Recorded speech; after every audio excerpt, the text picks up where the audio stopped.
बांग्लादेश में अलग थलग पड़ते जा रहे मोहम्मद यूनुस दे सकते हैं इस्तीफा। रूस यूक्रेन में युद्ध विराम दिख रहा है सतह पे। अमेरिकी राष्ट्रपति डोनाल्ड ट्रंप दक्षिण अफ्रीकी राष्ट्रपति सिरिल रामफोसा से की नोकझोंक। नेता राहुल गांधी के बयान देश हित में नहीं। और उत्तर प्रदेश मुख्यमंत्री योगी आदित्यनाथ ने कहा एक दिन आतंकवाद ही पाकिस्तान को नेस्तनाबूद कर देगा।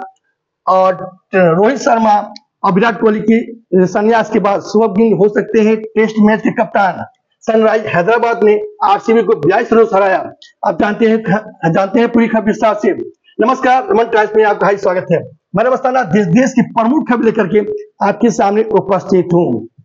बांग्लादेश में शेख हसीना की सरकार का तख्ता पलट करने में इस्लामी छात्र संगठनों का एक विशेष रोल रहा। उन्होंने तख्ता पलट करके मोहम्मद यूनुस को सत्ता सौंपा था। मोहम्मद यूनुस के नेतृत्व में वहां भारी संख्या में अल्पसंख्यकों खास तौर पे हिंदुओं का नरसंहार हुआ और मोहम्मद यूनुस विश्व पटल पे हिंदू विरोधी भारत विरोधी गतिविधियों में लिप्त पाए गए। वो पाकिस्तान और चीन से नजदीकियां बढ़ा करके भारत पे चौतरफा हमले कर रहे हैं। इसको देखते हुए वो भारत चौबंद रहता है। लेकिन अब वहां के इस्लामिक छात्र संगठन ने ही उससे मांग की है कि 2025 के अंत तक चुनाव करा लें। हालांकि यूनुस इसके पक्ष में नहीं है। वो कहते हैं कि एक साल मुझे और अवसर दिया जाए। इसी बीच सैनिक प्रमुख वकार उल जमा ने भी उनसे मांग की है कि 2025 तक अपने चुनाव करा लें। इससे तनातनी के बीच में मोहम्मद यूनुस अकेले पड़ते जा रहे हैं।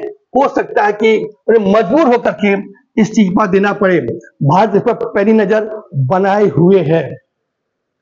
कांग्रेस नेता राहुल गांधी लगातार सरकार पे, खासतौर से प्रधानमंत्री मोदी पे और विदेश मंत्री एस जयशंकर प्रसाद पे जिस तरह से हमले कर रहे हैं, कटघरे में खड़ा कर रहे हैं, उनके ओछी हरकत ये बताती है कि वो किस तरह मानसिकता के हैं और पार्टी हित में देश को कितना नुकसान पहुंचा सकते हैं। वो कहीं से नहीं लग रहा है कि वे भारत के सबसे बड़े पार्टी के नेता हैं।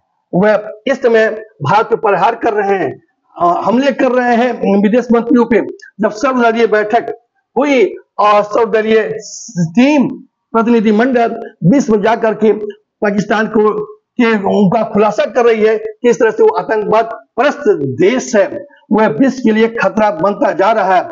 ऐसे में राहुल गांधी का बयान निश्चित तौर पे भारत की आत्मा को चोट पहुंचाने वाला साबित हो रहा है।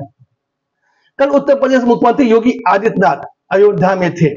वहां हनुमानगढ़ी के महंत ने शादी का गदा भेंट किया। उस समय जनसभा को संबोधित करते हुए मुख्यमंत्री योगी आदित्यनाथ ने कहा नया भारत किसी को छेड़ता नहीं है, अगर कोई छेड़ता है तो उसे छोड़ता भी नहीं है। उन्हें पहलगांव की घटना को याद दिलाते हुए कहा कि एक महापुरुष कैसे पाकिस्तान के आतंकवादियों ने 26 पर्यटकों की हत्या कर दी थी, वो निंदनीय थी। इस पर उन्होंने कहा कि भारतीय सैनिक ने पाकिस्तान में घुस करके 9 आतंकवादी संगठनों को नेस्तनाबूद किया। 150 से ज्यादा आतंकवादी मारे गए।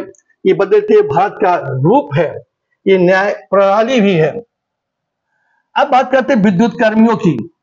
उत्तर प्रदेश में पूर्वांचल और दक्षिणांचल के विद्युत कर्मियों ने विद्युत विभाग के निजीकरण का विरोध करते हुए 29 तारीख से अनिश्चितकालीन हड़ताल जारी रख रहा है। इसको देखते हुए सरकार ने वैकल्पिक व्यवस्था की है और ये भी कहा है कि जो भी बिना बताए किसी आंदोलन में कार्य बहिष्कार करेंगे, विद्युत आपूर्ति में बाधक बनेंगे, उन्हें तत्काल प्रभाव से बर्खास्त कर दिया जाएगा। इसको देखते हुए संविदा कर्मियों ने अपने आप को अलग कर लिया है। टेस्ट मैच में रोहित शर्मा और विराट कोहली के संन्यास के बाद शुभम गिल हो सकते हैं कप्तान। संभवतः 20 तारीख से जो इंग्लैंड में होने वाले दौरे पे वो भारत का कमान संभालेंगे। आईपीएल में सनराइज हैदराबाद ने आरसीबी को 42 रनों से हराया।